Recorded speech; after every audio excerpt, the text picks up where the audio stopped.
Morning students. तो then हम देखेंगे हमारे जो इंग्लिश का 4th चैप्टर था माई लाइफ विद सरपास का कुछ remaining part.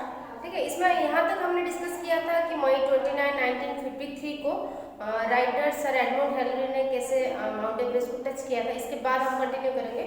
Over the next few years I spent much time in the mountains and the Sherpas zone. तो उसके बाद 1953 के बाद मैंने कुछ साल वहाँ पे माउंटेन्स में एवरेस्ट माउंटेन में कुछ जगह पे मैंने रहा और यहाँ पे मैंने सरपास के घर में भी कुछ समय अपना बिताया। ठीक है, I learn something of their culture religion and build up close friendships. उसी रहने के दौरान मैंने उनकी कुछ रिलीजियंस कुछ कल्चर्स के बारे में मुझे कुछ पता चला और उनके साथ मुझे मेरा ना एक क्लोज फ्रेंडशिप जैसे बन गया है।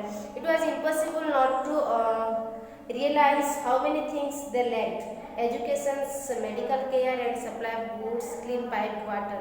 और उसके पास रहने के बाद मुझे ये पता चला कि वो लोग ना किस किस चीज़ों में उनको दिक्कत होता है, किस किस चीज़ों में उनको बहुत सारा कठिनाइयों का सामना करना पड़ता है। जैसे कि उनको क्या क्या कमियां हैं, एजुकेशन की कमी है, मेडिकल फैसिलिटीज़ नहीं मिलता, सप्लाई ऑफ गुड्स नहीं मिलता, कोई सामान नहीं मिलता, क्लीन पाइप वाटर जो पीने वाला पानी वो भी साफ पानी नहीं मिलता। ठीक है, तो रहने के बाद सर एडमंड हिलरी की उनका जो कमियां थी, जो जो उनको नहीं मिल रहा था, जो जो फैसिलिटीज़ उनको नहीं मिल रहा था, उनके बारे में उनको डिटेल्स पता चला।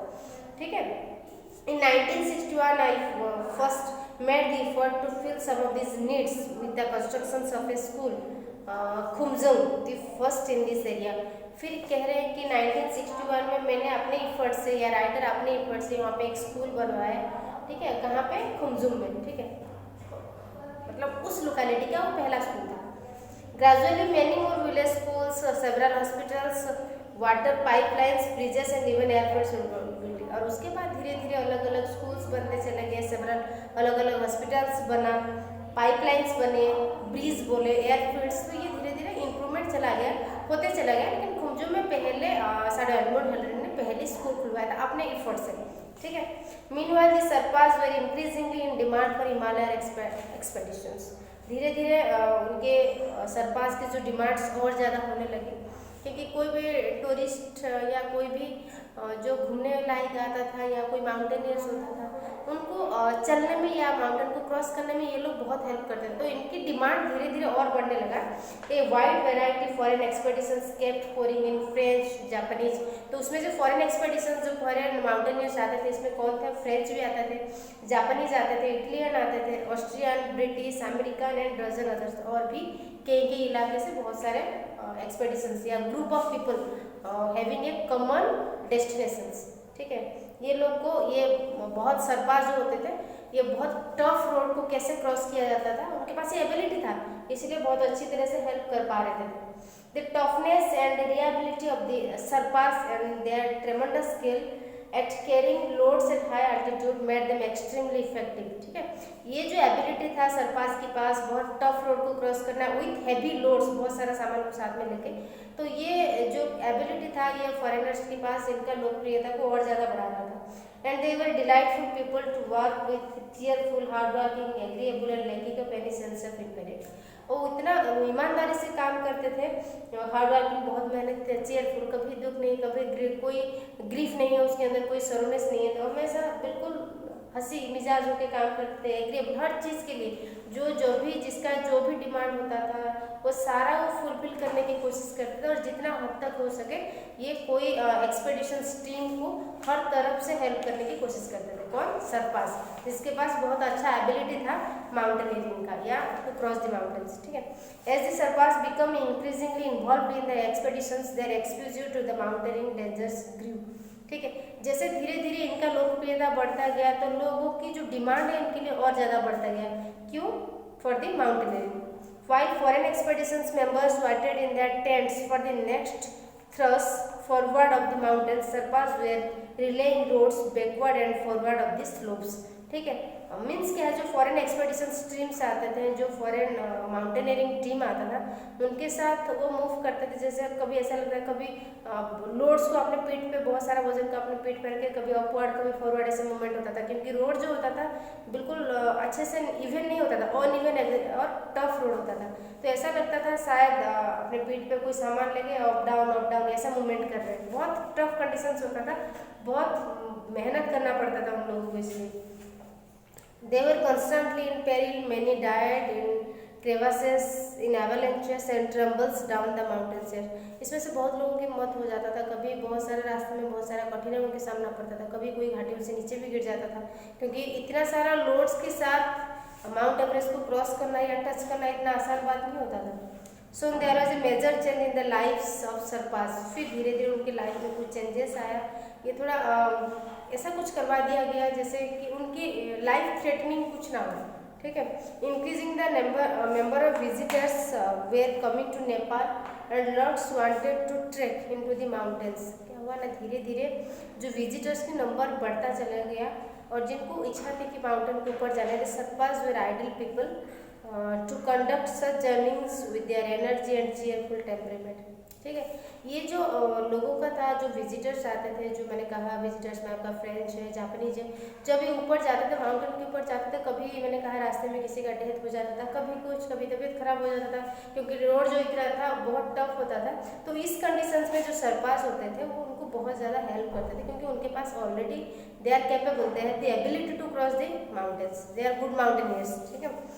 Whereas communities for rewarding employment previously have been confined to mountaineering, there was now a safer road to a comfortable lifestyle. Trekking became big business, ठीक है। तो आज का जो ये प्रोफेशन है ट्रैकिंग, मीन्स क्या है, कोई विजिटर्स को उसके डेस्टिनेशन तक पहुंचाना, ये वहाँ पे एक बिजनेस हो चुका है। और क्यों ना, वहाँ पे जो ट्रांसपोर्ट सिस्टम, जो रोड ट्रांसपोर्ट, लैंड ट्रांसपोर्ट, वो बहुत अच्छी तरह से बन गया है। लेकिन वहाँ की उस टाइम की हम बात करें, जब 1953, 61, उस टाइम में वहाँ पे रोड नहीं था, वहाँ पे उस टाइम बहुत टफ रोड था। तो उस कंडीशंस में उस टाइम जो सरपास एक बहुत अच्छा मतलब सफ़र तय करके माउंट एवरेस्ट तक पहुँचाता था, वो काबिले तारीफ है, ठीक है।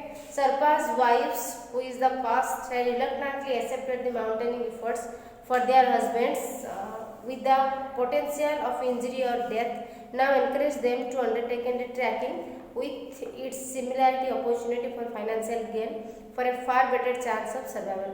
पहले जो था सरपास, जो उनकी जो पत्नियां थी, वो इस प्रोफेशन को पसंद नहीं करते थे, क्योंकि बहुत सारा सरपास ऐसे थे जिनको मतलब जर्नी के दौरान, एक्सपेडिशंस के दौरान, मूवमेंट के दौरान किसी का डेथ हो जाता था। लेकिन आजकल सब इसको इंस्पायर करते हैं कि नहीं, ट्रैकिंग को एक प्रोफेशन के तौर पर हम कंसिडर कर सकते हैं, क्योंकि ट्रांसपोर्ट में कोई प्रॉब्लम नहीं है, कुछ हो चुका है जो कि इजी है ना, जो कि इजी हो चुका है, इतना टफ कंडीशंस नहीं है। तो इसको हम उनकी अकॉर्डिंग ये ट्रैकिंग को एज ए फ्यूचर कंसिडर करके हम अपने फाइनेंशियली और इकोनॉमिकल कंडीशंस को ग्रोथ कर सकते हैं। पहले ऐसा नहीं था, क्योंकि फैसिलिटीज़ बहुत कम था। आजकल मॉडर्न टेक्नोलॉजीज का यूज़ करके फैसिलिटीज़ बहुत सारे हैं, ट्रांसपोर्टेशन बहुत अच्छी तरह से, कम्युनिकेशन बहुत अच्छी तरह से हो गया। तो आजकल की जो सरपास की वाइफ्स है, वो उनको ज़्यादा इंस्पायर करते हैं ट्रैकिंग को एज ए प्रोफेशनल कंसिडर करने के लिए, क्यों ना, उनकी फाइनेंशियल और इकोनॉमिकल कंडीशंस को थोड़ा ग्रो करने के लिए, ठीक है। It was easy to pick an ex-consume student with his bright eyes and ready grasp of English. बस होना चाहिए क्या है, ब्राइट ग्रास्प, मतलब थोड़ा सा इंग्लिश स्पोकन, मतलब जैसे कम्युनिकेट कर सके कोई फॉरेन विजिटर्स के साथ, तो या इसको एक अच्छा प्रोफेशन के साथ, या थोड़ा ब्राइट आइज मीन्स एकदम स्मार्ट, ये नहीं कहेंगे बाय लुक, हाँ, हर चीज़ को अच्छी तरह से वो डिस्क्राइब कर सके, माउंटेन की हर पार्ट को अच्छी तरह से डिस्क्राइब कर सके, और फ्लुएंसी इन इंग्लिश आना चाहिए। अगर ये सारा कैपेसिटी उसके पास है तो ट्रैकिंग को एज ए कैरियर को कंसिडर कर सकता है, ठीक है। So and so lives of the Sherpas have changed, renowned now throughout the world for their work of mountain peaks. Many of them still climb as before and played a brighter role in the success of great expeditions, ठीक है। तो आजकल that means आजकल इनका life बहुत changes हो गया है, और ये अपने लाइफ के साथ जो माउंटेनियर्स आते हैं उनकी लाइफ को, इनका जो पदयात्रा को बहुत हद तक ये सक्सेस कर लेते हैं या इजी करवा देते हैं, but more are involve in trekking and conducting visitors over steep Nepalese countryside and up into the mountains. और उसमें से बहुत सारे लोग ऐसे भी हैं जो ट्रैकिंग में मतलब इन्वॉल्व है, जो कि विजिटर्स को इतना स्टिफ या टफ रोड पे नेपालीज कंट्री साइड तक पहुंचाते हैं, फिर माउंटेन्स के अंदर ये लेना आना इन्हीं में लगे रहते हैं। They have turn other task to running small hotels and tea shops. इसके साथ छोटे छोटे होटल्स में उनको पहुंचाना है, टी शॉप में पहुंचाना, या वर्किंग एज ए ट्रेडर्स या बिजनेसमैन, ठीक है, ये सब काम भी करने लगे। ठीक है, some Sherpas are even politicians, pilots, wardens and national parks, wardens of national parks. ठीक है, कह रहे हैं कि पहले जो सरपास की लाइफस्टाइल था या जो आर्म की कमाई का जो जरिया था ना, वो सिर्फ ये था माउंटेनियर्स को हेल्प करना।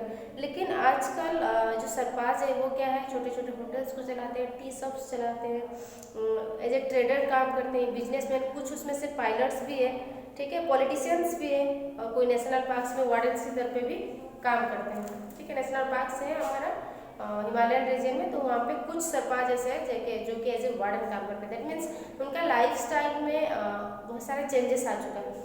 If you are a friend and visit their remote home, you will find that many things haven't changed over the years. अगर आप कभी उनके घर पे गए होंगे, उनके साथ घुले मिले होंगे, तो आपको पता चलेगा कि बहुत सारा चेंजेस हो चुका है, लेकिन उनके घर में ऐसा कुछ चीज़ें जो अभी तक चेंजेस नहीं हुआ ओवर 100 of years, 100 साल के बाद भी जो था अभी उसमें भी चेंजेस नहीं हुआ। क्या है वो?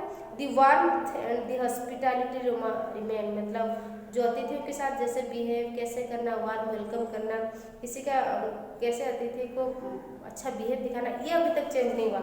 हो सकता है उनकी लाइफस्टाइल में चेंजेस आ चुका है, इकोनॉमिकल कंडीशंस उनका ग्रोथ हो चुका है, लेकिन एक अतिथि को, एक गेस्ट को कैसे वेलकम किया जाता है, उसका देखभाल कैसे किया जाता है, ये अभी तक चेंज नहीं हुआ। You will be given the place of honour beside the fire and will be piled with chang, beer and or spirits. Means उनका जो भी आपके लिए 100 साल पहले, राइटर कह रहे हैं 100 साल पहले मैं उनके साथ घुल मिल के उनके साथ रह के आए हूँ, उस टाइम जो भी उनके साथ जो जैसे बिहेव करते थे वो अभी तक चेंज नहीं हुआ।